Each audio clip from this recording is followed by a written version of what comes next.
کہ اللہ تعالیٰ فرماتا ہے کہ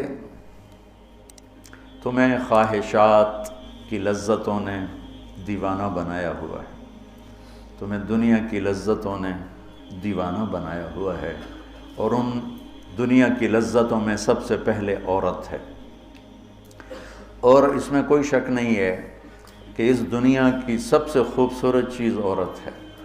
اور ایک آپ کو اپنا تجزیہ بتاؤں کہ دنیا پھری اور پھر کبھی جنگل، کبھی عرش، کبھی فرش، میں جو شعر پڑھا کرتا ہوں، کبھی عرش پر، کبھی فرش پر، کبھی ان کے در، کبھی در بدر، غم عاشقی تیرا شکریہ میں کہاں کہاں سے گزر گیا۔ دنیا میں انسان کے علاوہ جتنے نر ہیں وہ بہت خوبصورت اور مادی انتہائی تھکی ہوئی، چوڑی۔ مور دیکھا ہے؟ مور نر دیکھا ہے؟ کیا اس کے پر، کیا اس کی شان، کیا اس کا حسن، اور مور نہیں ویکھی مری ہوئی چوئی دی طرح۔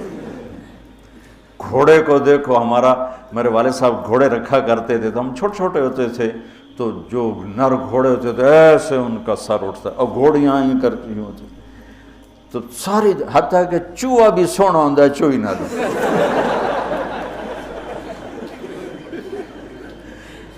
نر کبوتر دیکھو، مادہ کبوتر دیکھو، نر شیر دیکھو، شیر نہیں دیکھو، کھوتا بھی سونا ہے کھوتی نر۔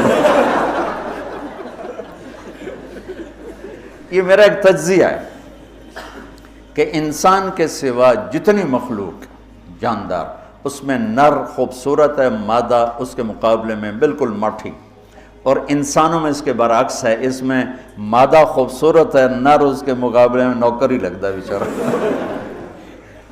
اللہ نے عورت کو حسین بنایا ہے، مرد سے زیادہ حسین اللہ نے عورت کو بنایا ہے، اور جنت کی بھی سب سے بڑی نعمت اللہ کی رضا اور نبیوں کا پڑوس اور اللہ کا دیدار، جو ایک روحانی نعمتیں ہیں۔ اس کے بعد جو جنت کی سب سے بڑی نعمت ہے وہ جنت کی نیک عورت ہے، جنت کی حور ہے۔ اس سے بابا آدم علیہ السلام جو جنت میں اداس پھرتے تھے، جب ماں جی آئے تو ٹھر پائے آدم علیہ السلام، خوش ہو گئے، واہ واہ جوڑی بن گئے، جوٹی دار آ گیا۔ اور یہ بات تو آپ سب کو معلوم ہے کہ اللہ نے یوسف علیہ السلام کو سب سے حسین بنایا، لیکن یہ بات کم معلوم ہے کہ عورتوں میں سب سے حسین اللہ نے حوا کو بنایا، جیسے حوا۔ آج تک کوئی عورت ایسی خوبصورت نہیں پیدا کی گئی جیسے اللہ تعالیٰ نے حضرت حوا کو پیدا کی۔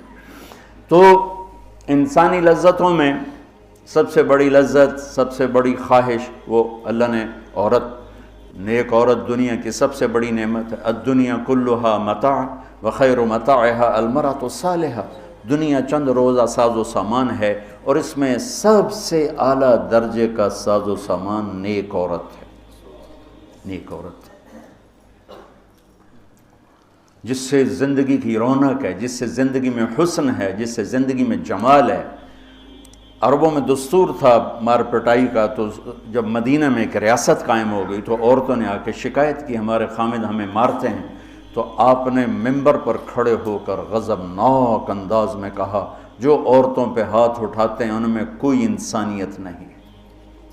اس قدر شدید ڈانٹ پلائی، جو عورت پہ ہاتھ اٹھاتا اس میں کوئی انسانیت نہیں، لا خیر فیہم، کوئی انسانیت نہیں ان۔ اور آپ نے فرمایا کہ خیرکم خیرکم لأہلہ، سب سے اعلیٰ درجے کا مسلمان وہ ہے جو بیوی کے ساتھ اچھا سلوک کرتا ہو۔ اور پھر فرمایا، اور میں اپنی بیوی کے ساتھ تم سب میں سب سے زیادہ اچھا سلوک کرتا ہوں۔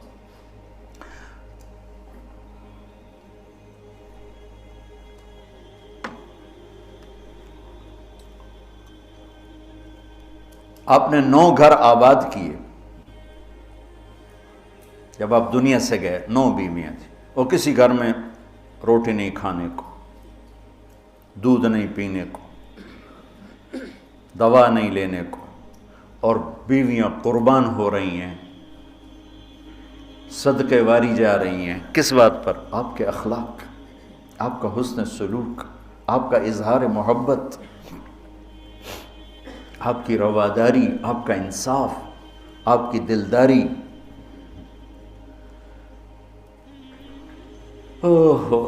تو اللہ تعالیٰ کہہ رہا ہے تمہیں بڑی اچھی لگتی ہیں عورتیں پھر آگے نمبر 2 اولاد، پھر سونے چاندی کے ڈھیر، پھر بڑے خوبصورت گھوڑے، پھر جانور، پھر کھیتیاں. پھر اللہ کہتا ہے یہ تو دنیا کا تھوڑا سا ساز و سامان ہے، اللہ کے پاس بہت خوبصورت ٹھکانہ ہے. پہلے دنیا کا بتایا.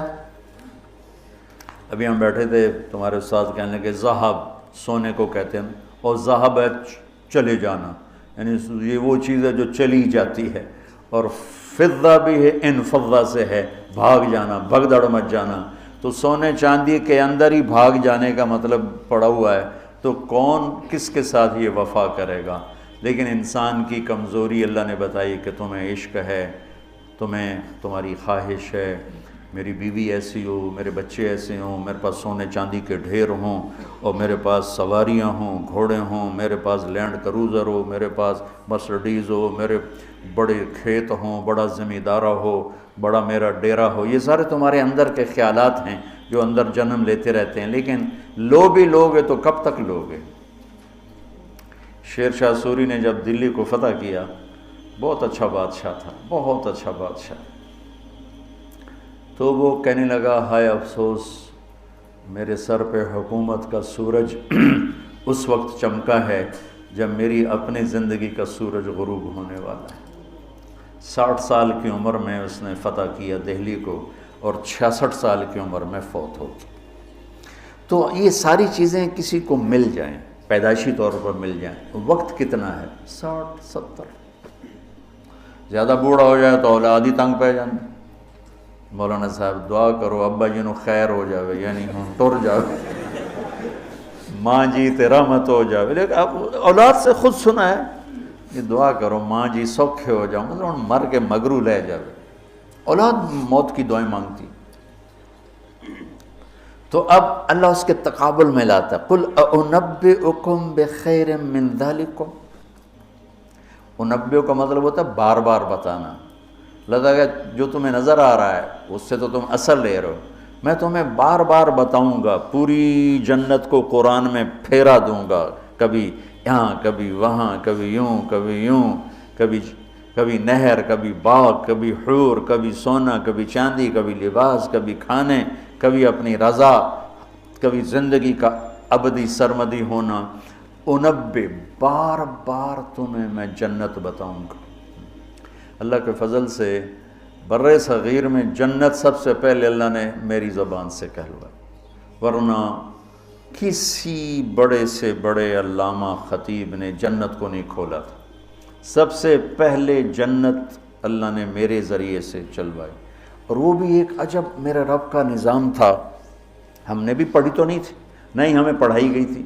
جنت کے ابواب چلوائی، تیز گام چل رہی تھی، نہ پڑھنے والے کو پتہ نہ پڑھانے والے کو پتہ. تو میں سال لگا رہا تھا، 80 81 میں نے سال لگایا جماعت میں. تو فروری کا مہینہ تھا اور ہماری گجراں والے تشکیل تھی، اور کویت کا ایک عرب میرے ساتھ تھا، اکرم اس کا نام تھا. اصل کہیں وہ ترکی تھا لیکن نسلوں سے آباد تھا. تو مجھ سے ایک دن کہنے لگا تو نے حادی الارواح الی بلاد الافراح یہ پڑھی ہے؟ یقین میں نے کہا یہ کیا ہوتا ہے؟ وہ نام عجیب ہے نا، حادی الارواح الی بلاد الافراح. حادی وہ حدی سے ہے، یحدو سے، وہ جو اونٹ کے لیے حدی ہوتی تھی نا، اونٹ کے لیے نغمہ ہوتا تھا، اونٹ تیز ہوتا تھا، تو روحوں کا وہ نغمہ جو انہیں خوشیوں کے شہر کی طرف لے جائے. مجھے پہلے سمجھ میں نہیں، میں نے کہا کیا کہہ رہے ہو، یہ کیا ہے؟ کہنے لگا کتاب ہے. میں نے کہا اچھا کتاب کس کی؟ کہا ابن القیم کی. میں نے کہا میں نے تو آج نام سنا ہے. کہا میں واپس تمہیں چلتے ہیں نا رائمنڈ، تو میرے وہاں پڑی ہے امانت میں تمہیں دوں گا. تو ہماری 10 دن کی تشکیل تھی، ہم واپس آئے تو اس نے مجھے وہ کتاب پکڑائی. میں نے اس کو پڑھنا شروع کی. سب سے پہلے میرے رونگٹے کھڑے ہوئے کہ یا اللہ اتنا بڑا تیرا مہمان خانہ، اور ہمیں سوائے لفظ جنت کے علاوہ معلوم ہی نہیں کہ وہ کیا دولت ہے، کیا خزانہ. تو کس طرح ہم دنیا سے بے رغبت ہوں گے، کیسے غلط عورتوں کے پھندوں سے بچیں گے، کیسے دنیا کی چمک دمک سے ہم بچیں گے جب تک ہمارے سامنے جنت کی رونق نہ ہو. جنت ایک نوجوان کہنے لگا اللہ حوروں کا لالچ کیوں دیتا ہے؟ میں نے کہا زنا کو روکنے کے لیے کہ لوگ شادی کر کے بھی زنا نہیں چھوڑتے ہیں. تو اللہ تعالیٰ نے کہا پاک دامن ہو جا، میں نے تیرے لیے جنت کی خوبصورت لڑکیاں تیار کر کے رکھی ہیں. وَزَوَّجْنَاهُمْ بِحُورٍ عِينٍ، اور ہم خود تمہارا نکاح کریں گے جنت کے حوروں کے ساتھ. اللہ نکاح پڑھے گا. سبحان اللہ. تو میں سال میں تو چل ہی رہا تھا، اور میرے اس وقت ہوئے تھے ستمبر، اکتوبر، نومبر، دسمبر، جنوری، 5 مہینے گزرے تھے اور باقی 7 مہینے پڑے تھے. سب سے پہلے سال میں نے لگایا تبلیغ میں، پہلے 7 چلے ہوتے تھے. میں نے جنت کو شروع کیا، پڑھتا اور بولتا. جماعتوں میں تو پھر رہے تھے، ادھر پڑھنا ادھر بولنا، ادھر پڑھنا ادھر. وہ سارا ایک دم میری ہوا جو شہرت کی، ایسے ہوا کی طرح میرا نام پھیل گیا کہ کبھی کسی نے جنت سنی نہیں تھی. وہ کہا ہم نے تو 50 70 سال عمر ہے، کوئی کہ 80 سال عمر ہے، کوئی کہ میری 50 سال عمر ہے، میری 60 سال عمر ہے، میں نے زندگی میں کبھی جنت کو نہیں سنا، میں نے پہلی دفعہ آپ سے جنت کو سنا. تو وہ جو میں پہلے مشہور ہوا لوگوں میں، وہ جنت کی وجہ سے کہ جنت کو میں نے بیان کرنا شروع کیا. سارا 1000 آیات ہیں جنت اور جہنم پر، اور کوئی بیان ہی نہیں کرتا. کون ہم مرنا چاہتا ہے؟ کون غربت چاہتا ہے؟ کون بیماریاں چاہتا ہے؟ کون دکھ چاہتا ہے؟ ہر ایک چاہتا ہے کہ ایک آئیڈیل لائف ہو، آئیڈیل گھر ہو، ایک خوبصورت زندگی ہو. تو اللہ نے کہا میں نے چھپا کے رکھی ہے، اب تھوڑے دن میری مان لو، پھر تم آ جاؤ، پھر دیکھو میں تمہیں کیسے دیتا ہوں. تو قل انبئکم بخیر من ذالکم، میں تمہیں یہ یہاں کی عورت، یہاں کی اولاد، یہاں کا سونا چاندی، یہاں کے گھوڑے، یہاں کی سواریاں، یہاں کی لینڈ کروزریں، یہاں کے جانور، یہاں کی زمینیں جائیدادیں تو تم دیکھ رہے ہو. تمہیں ایک اور جہان بتاؤں، ایک اور جہان بتاؤں. یا اللہ کون سا ہے؟ قل الذین اتقوا، وہ سب کے لیے نہیں ہے، وہ ان کے لیے ہے جو میرے یار بنیں گے، جو مجھ سے دوستی لگائیں گے. سب کے لیے نہیں ہے، یہ وہ ہیں جو میرے یار بنیں گے. للذین اتقوا. یہ ہمارے دیہاتی کہتے ہیں اللہ آپ پہ بشکش. اور یہ زیادہ پڑھے لکھے لوگ کہتے ہیں یہ ایم ہی ہمیں ڈرائی رکھتے ہیں، کچھ بھی نہیں ہے. تو ایسی بات نہیں ہے. اللہ تعالیٰ نے حسین اور یزید میں فرق کرنا ہے. رات کو شراب پینے والا اور رات کو نماز پڑھنے والا برابر ہو جائے گا. میرے نبی کے نواسے نے جان کیوں دے دی، نسل کیوں ذبح کروا دی؟ اگر یہی فیصلہ ہونا ہے کہ رات کو ناچنے والی، رات کو رونے والی برابر ہو جائیں، رات کو پوڑی بیچنے والا، شراب بیچنے والا، اور صبح سے شام تک حلال کمانے والا، تھک کے گھر جانے والا، اللہ ان کو برابر کر دے گا. سچ بولنے والا، جھوٹ بولنے والا برابر ہو جائیں گے. نماز پڑھنے والا، نہ پڑھنے والا برابر ہو جائیں گے. سود کھانے والا، حلال کھانے والا برابر ہو جائیں گے. تو پھر کربلاؤں کا مقصد کیا ہے؟ پھر تو ساری کربلاؤں کی تاریخ ختم ہو جاتی، ختم ہو جاتی. انسانیت نام کی کوئی شے نہیں رہ جاتی. تو میرے رب نے وَامْتَازُوا الْيَوْمَ أَيُّهَا الْمُجْرِمُونَ کا اعلان کیا ہے. ام نجعل الْمُتَّقِينَ كَالْفُجَّارِ افنجعل الْمُسْلِمِينَ كَالْمُجْرِمِينَ مَا لَكُمْ كَيْفَ تَحْكُمُونَ. تو قرآن بتا رہا ہوں، سورہ کیا نون القلم، کہ تمہارا دماغ خراب ہو گیا ہے کہ میں فرما بردار اور نافرمان کو ایک جیسا ڈیل کروں گا. تمہارا دماغ خراب ہو گیا. ایک آدمی رات کو زنا کر رہا ہے، ایک مصلی پہ بیٹھا رو رہا ہے، ان دونوں کو اللہ برابر کر دے گا. تو للذین اتقوا، ہم نے ایک بڑا اسپیشل پروگرام، پیکج، لیکن ہے تقوی والوں کے لیے. اچھا تقوی والا بننا کوئی مشکل کام ہے؟ یہ کوئی ایسی آسمانی چیز ہے، آفاقی چیز ہے؟ قرآن کا پہلا صفحہ دیکھو، کتنا آسان کام ہے تقوی والا بننا. ہدی للمتقین، یہ ہدایت ہے تقوی والوں کے لیے. کون ہوتے ہیں؟ الذین یؤمنون بالغیب، جو غیب پہ ایمان لاتے ہیں. تو ہم سب غیب پہ ایمان لائے ہوئے ہیں نا. ویقیمون الصلاۃ، اور نماز پڑھتے ہیں. تو ہم نماز پڑھتے ہیں نا. ومما رزقناہم ینفقون، جو ہم نے دیا ہے اس میں سے خرچ کرتے ہیں. تو کوئی خرچ کرتے تو ہوگے نا. مولوی ہوتا تو بخیل ہے. تو چلو کوئی تھوڑا بہت تو خرچ کرتے ہوگے نا. والذین یؤمنون بما انزل الیک، جو قرآن پہ ایمان لائے. وما انزل من قبلک، جو تورات زبور انجیل پہ ایمان لا، بتاؤ اس میں سے کون سی مشکل ہے؟ ایمان لانے میں پھر ساری شرطیں آ جائیں گی نا۔ یہ کہا جا سکتا ہے یہ کیسا تقوی ہے، روزے کا ذکر ہی نہیں، زکوٰۃ کا ذکر ہی نہیں، حج کا ذکر ہی نہیں۔ تو والذین یؤمنون بما انزل الیک، جو قرآن پہ ایمان لائے تو زکوٰۃ بھی دینی پڑے گی، حج بھی کرنا پڑے گا، سچ بھی بولنا پڑے گا، جھوٹ بھی چھوڑنا ہوگا، حرام بھی چھوڑنا ہوگا، وہ تو سارا اس میں آ گیا۔ تو للذین اتقوا، تقوی والا کوئی آفاقی ہو تسی تو جو بڑے تقوی والے ہو، ارے بھائی ہر مسلمان بڑی آسانی سے تقوی والا بن سکتا ہے، چند تو چیزیں ہیں، کر لو تو تقوی آ جائے گا۔ چلو ٹائم ختم ہو گیا، پھر جنت کل بتائیں گے۔ اللہم لک الحمد کما انت اہلہ، فصلی علی محمد کما انت اہلہ، وفعل بنا ما انت اہلہ، انک اہل التقوی و اہل المغفرہ۔ میرے مولا یہ تیرا گھر جو تو نے بنایا ہے، سجایا ہے، ہمارے بھی نصیب فرما دے۔ اور یا اللہ تو نے جو اس دنیا میں شیطان کے پھندے بتائے ہیں، ہمیں ان پھندوں سے نجات عطا فرما۔ ہم بڑے کمزور ایمان والے ہیں میرے آقا، ہماری اتنی طاقت نہیں کہ شیطان سے لڑ سکیں، ٹکر لے سکیں۔ تو اپنے حبیب کے صدقے ہمیں شیطانی پھندوں سے بچا اور ہمیں اپنا بنا، تقوی والا بنا، زہد والا بنا، انابت والا بنا۔